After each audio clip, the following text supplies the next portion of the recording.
Hello again, guys. Welcome back to my channel, or welcome if you are new. My name is Marie.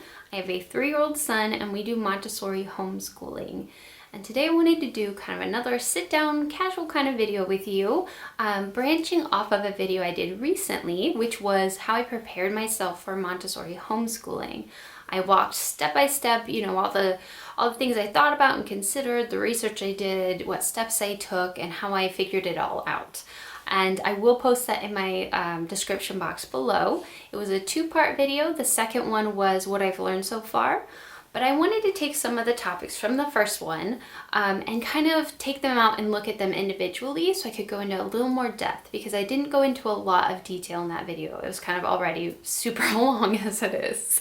So hopefully this video and then a few more that I'll do like it will be more shorter chunks but more in depth about each individual step I took, and I hope that they will be useful for you. Feel free to post any comments or questions in the comments below. You can also find me on Instagram at mamaintherain is my screen name.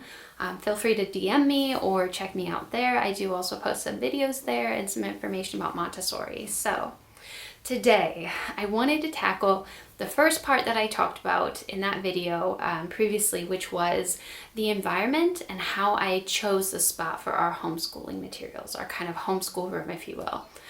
So I want to talk about that in a little bit of depth. Now, a little bit of background here. Before we started doing Montessori homeschooling, I had been doing Montessori with my son since he was 10 months old. So we had Montessori spaces set up already. So a place for him to get dressed and undressed, a place for him to brush his hair and teeth, access to the countertop so he could help cook, front door stuff like shoes and coats and stuff like that. So that was already set up in our environment. If you are new to Montessori and starting homeschooling, that would be a really great place to start. So making sure that they have independent areas all over the house so that your home is a yes space, the whole home, where they're not secluded in a little playroom or something like that, but they're included in every part of the home. Obviously, depending on their age, it's going to look, different. They can't do everything, but setting up spaces like, a low bed they can access, or a stool pushed up to the counter, or their own little snack kitchen area where they can prepare a snack and stuff like that. So that would be a good place to start.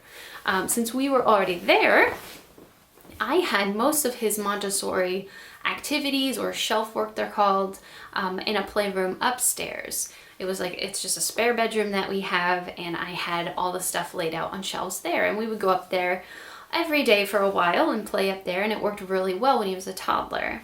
But now that we've kind of entered Montessori primary years, so that'd be like 2.5 to 6 years old for homeschooling, we have more materials, more work for them to do as opposed to puzzles and things like that. More, they're called didactic materials, so more academic materials. So I needed a place where he would have access to those. And while I loved our Montessori playroom and it worked out really nicely, I found that having his homeschool materials up there meant that he wasn't accessing them all the time, and I had to just guess at when he might be interested.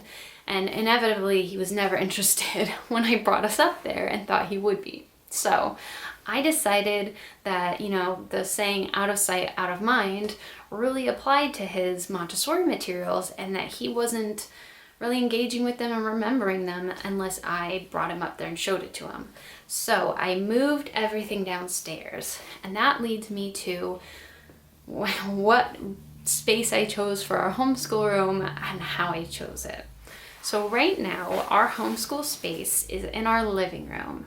I plan on posting on Instagram a tour of what our homeschool space looks like, but to give you an idea, we have a living room, the front door, and a hallway across it straight through the middle, which sort of separates the living space. So we have our couch and chair and TV and all that on one side, and then we have a little extra space that I had, bookshelves or whatever over there. And that is a space I decided to use. Now, compared to upstairs, it's a bit different because we have a lot bigger lower windows, which means that and a lot of windows, which means fitting shelves there was a little complicated. But thankfully, the IKEA lac shelves that I bought, they're like TV stands, the LAC TV stand. I adjusted and used those as shelves. Luckily, they fit just at the window height, so they worked out. But I also kept a big, tall bookcase that we have as well. And I didn't introduce all those things at once. I just started with one shelf and then added as our Montessori, traditional materials grew. But I chose that space because it's right in the middle of our living area. It's where the action is, it's where everyone's at, and I didn't want his materials to be off in a separate area. One, because of out of sight, out of mind, but also because at a young age, under like 6 years old, children want to be where the action is. They don't want to be away from their parents very long. They'll come and check on you constantly. They want to know where you're at, and they'll feel very uncomfortable, especially if they're not used to the independence, but they'll feel very uncomfortable just being off on their own. So I wanted it to be where the action is, which meant I had to rearrange my living room a bit, and I was okay with that because I knew that his learning space would get used a lot more often. So how I set it up was I started with one shelf. I laid out the materials that we had, and I just kind of got him used to using those materials in this space because he vocally let me know it was very uncomfortable. He wanted it back upstairs. He didn't want it downstairs. And for a split second, I almost gave in and put it back upstairs because I could tell how uncomfortable he was. He wasn't used to it being downstairs, and he wanted the joy of going upstairs to play. But after leaving it for a few weeks and adding gradually more activities that were engaging and new to him, he got a lot more used to it, and now he loves it. I think I mentioned before, he calls that space his office. So that's his office, it's his domain, and he really enjoys it. And he enjoys inviting us into it. He goes there and he likes to spend all afternoon with his art projects or his materials and stuff like that. So I wanted it to be right there because I knew that I could be on the other side of the living room doing something, I could be in the kitchen, and he would feel comfortable going there by himself. I also wanted to make sure that it was kind of a natural extension off like the kitchen dining room area, because for us, a lot of our practical life activities are done there. And practical life is a huge portion of Montessori learning.